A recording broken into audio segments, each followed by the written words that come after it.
ce geste de toi viendra mon secours.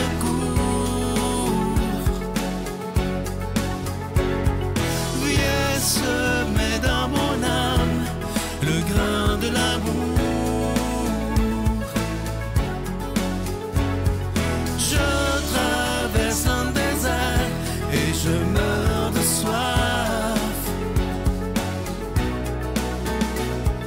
Montre-moi le mystère qui garde la foi. Bon mardi 29 mars, bienvenue à votre émission La Victoire de l'amour. Aujourd'hui, c'est l'anniversaire de Sylvain Charon, qu'on aime tant. Ayons une belle prière pour lui, demandons au Seigneur de le combler dans tous ses désirs, dans tout ce que son cœur a besoin. Et on rejoint tout de suite Brigitte pour sa chronique et à l'homélie, ce sera Donald Thompson.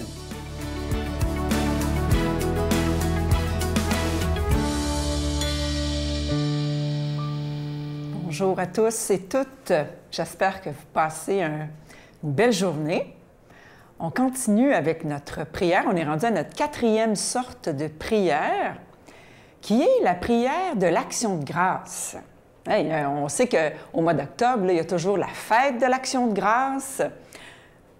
On sait que, ou peut-être que vous ne savez pas, puis peut-être que je vais vous l'apprendre, mais la messe, c'est une action de grâce. Alors, qu'est-ce que ça veut dire, action de grâce? Ça veut dire que tout ce qu'on vit, positif, négatif, des grandes joies, un malheur, tout, c'est de rendre grâce à Dieu. Malgré tout ce qu'on vit, même les affaires qui ne font pas notre affaire, des affaires qu'on ne comprend pas. Tu sais, des fois, on est dans une période de confusion dans notre vie. C'est de rendre grâce à Dieu pour tout. Parce que, en amont de tout ce qu'on vit, bien, on a notre vie qu'on doit à Dieu. Je veux dire, donc, tout ce qu'on vit, on dit merci au Seigneur. Merci. Merci parce qu'on ne connaît pas ses plans. Souvent, on ne sait pas trop. On marche à tâtons et on rend grâce pour ça.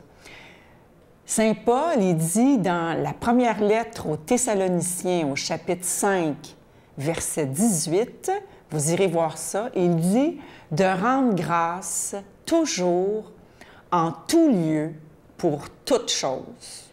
Bon, c'est correct si vous n'êtes pas rendu là, parce que moi non plus, je ne suis pas rendu là. Mais c'est comme quelque chose qu'on veut peut-être avoir. J'aimerais ça, pouvoir rendre grâce en toutes choses. À commencer par les petites contrariétés de la journée. Puis ça pourrait peut-être être notre exercice de cette semaine. Vous savez que j'aime ça, vous donner des exercices à faire. Puis moi, je les fais avec vous. Donc, peut-être cette semaine, on pourrait s'exercer à rendre grâce à Dieu pour les petites contrariétés qui nous arrivent. Souvent, c'est des peccadilles, comme on dit. C'est rien. Bien, si on est capable de rendre grâce dans notre vie quotidienne pour des petites choses qui nous dérangent, bien, je pense que c'est comme ça que tranquillement, on peut en venir à rendre grâce pour des choses plus grandes. On s'habitue. C'est comme un entraînement physique, si vous voulez. C'est comme quand on commence à s'entraîner au gym. Bien, on commence tranquillement. Puis là, tranquillement, on augmente le poids ou tranquillement, on commence des étirements, on est capable de s'étirer de plus en plus parce qu'on devient de plus en plus flexible. C'est la même chose au niveau spirituel. Il faut s'exercer dans les petites choses, puis tranquillement, ça grandit, ça grandit. Alors, essayons de rendre grâce cette semaine pour tout ce qui nous arrive. Ça ne sera peut-être pas notre premier réflexe, mais on y travaille ensemble. Alors, on se retrouve la semaine prochaine. Notre Père qui es aux cieux, que ton nom soit sanctifié, que ton règne vienne, que ta volonté soit faite sur la terre comme au ciel. Donne-nous aujourd'hui notre pain de ce jour. Pardonne-nous nos offenses, comme nous pardonnons aussi à ceux qui nous ont offensés. Et ne nous laisse pas entrer en tentation, mais délivre-nous du mal, car c'est à toi qu'appartiennent le règne, la puissance et la gloire, pour les siècles des siècles. Amen. Je continuerai à croire, même si tout le monde perd espoir. Je continuerai à aimer, même si les autres parlent de haine. Je continuerai à construire, même si les autres détruisent. Je continuerai à parler de paix, même au milieu d'une guerre. Je dessinerai des sourires sur des visages en larmes et je tendrai les bras à ceux qui se sentent épuisés. Oui, je continuerai à croire. Je suis tellement content de vous parler de ce magnifique cadeau du mois d'avril. Il est de toute beauté, une belle exclusivité de la Victoire de l'amour. Il s'agit de la croix de la résurrection. C'est en acier inoxydable. Ça inclut la chaîne et ce bijou, il est déjà béni. Et comme c'est en acier inoxydable, mais ce bijou il ne ternira jamais. Et moi, je peux vous dire juste une chose. Je l'ai montré à plusieurs gens, des jeunes, même des gens de 16, 17 ans. Et c'est des genres de croix que les jeunes aiment porter. Ça, je vous le dis, là.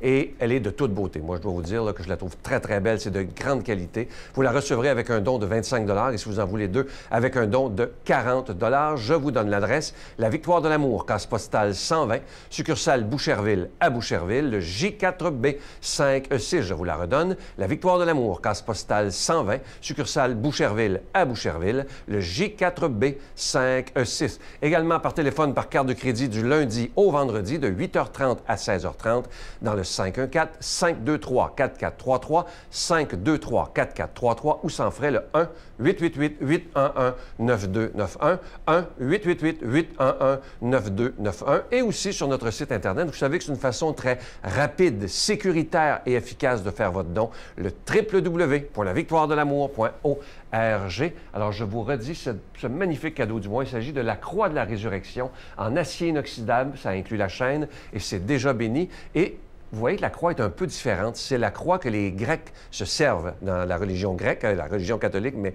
grecque, là. Les chrétiens, c'est ce genre de croix-là qu'ils utilisent. Je veux vous remercier de tout mon cœur de votre don en ce mois d'avril, mois de la résurrection.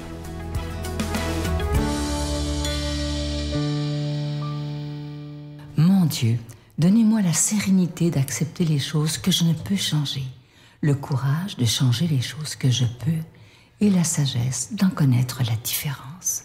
Amen.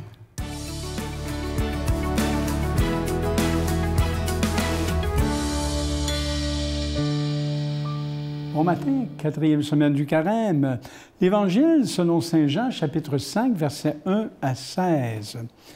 À l'occasion d'une fête juive, Jésus monta à Jérusalem. Or, à Jérusalem, près de la porte des brebis, il existe une piscine qu'on appelle en hébreu Bethsatha.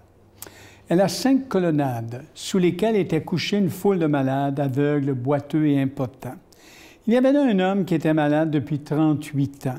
Jésus, le voyant couché là, en apprenant qu'il était dans cet état depuis longtemps, lui dit « Veux-tu être guéri ?» Le malade lui répondit « Seigneur, je n'ai personne pour me plonger dans la piscine au moment où l'eau bouillonne. Et pendant que j'y vais, un autre descend devant moi. » Jésus lui dit « Lève-toi, prends ton brancard et marche. » Et aussitôt l'homme fut guéri. Il prit son brancard et il marchait.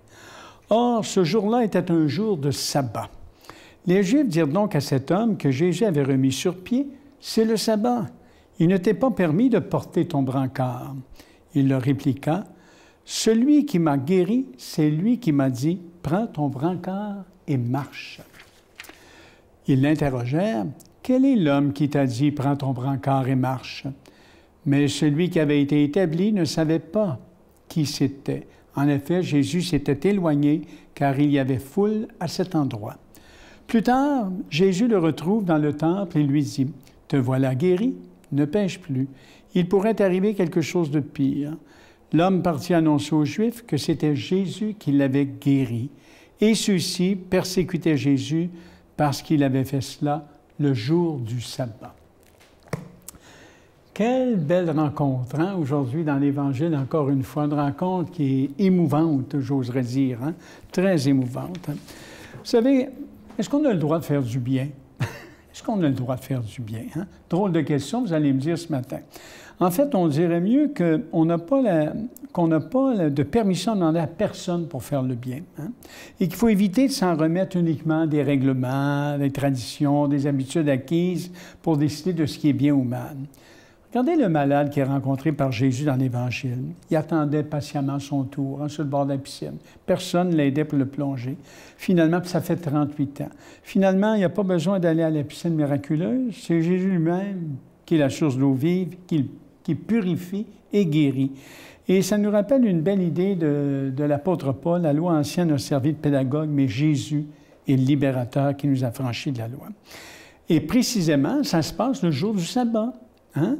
Beau problème pour Jésus, parce que le jour du sabbat, on doit observer scrupuleusement toutes les règles de ce jour saint au risque de perdre une vie humaine. Imaginez, voilà la façon de penser des Juifs de l'époque, stricts, des pharisiens peut-être aujourd'hui, de certains croyants et croyantes.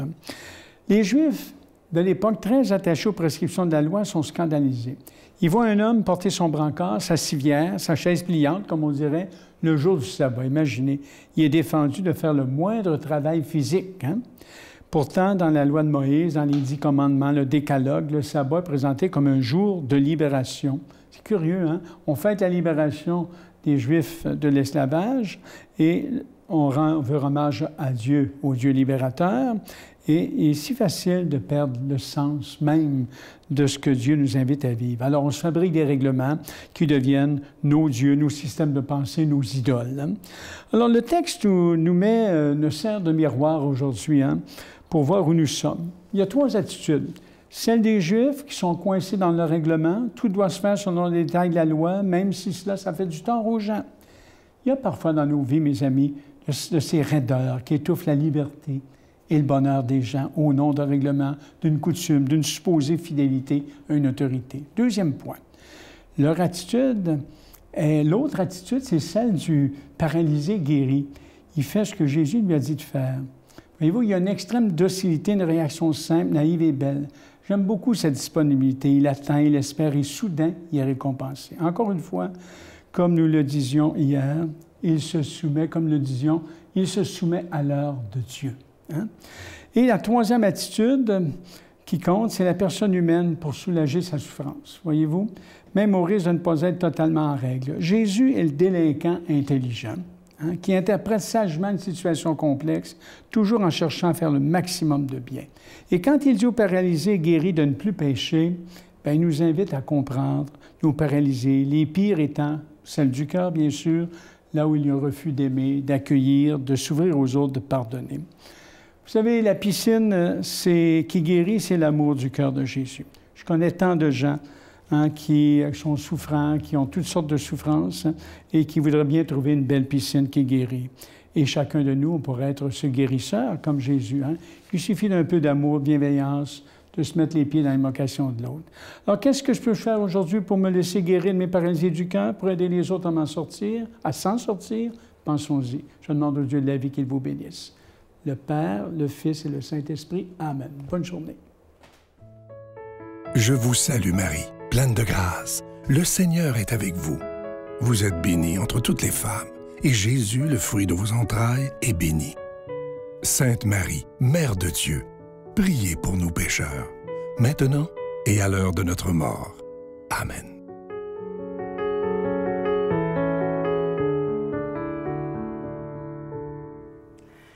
Tout ce que touche la grâce de Dieu, tout ce que touche le Seigneur, il l'assainit.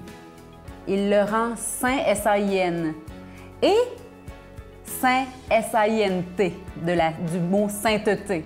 Donc, laissons-nous assainir et sanctifier par le Seigneur. Laissons-nous toucher par son amour aujourd'hui. Bonne journée à chacun. C'est comme un rêve qui t'arrive. Ça se peut pas. Et pour moi, j'ai toujours gardé un espoir de vie.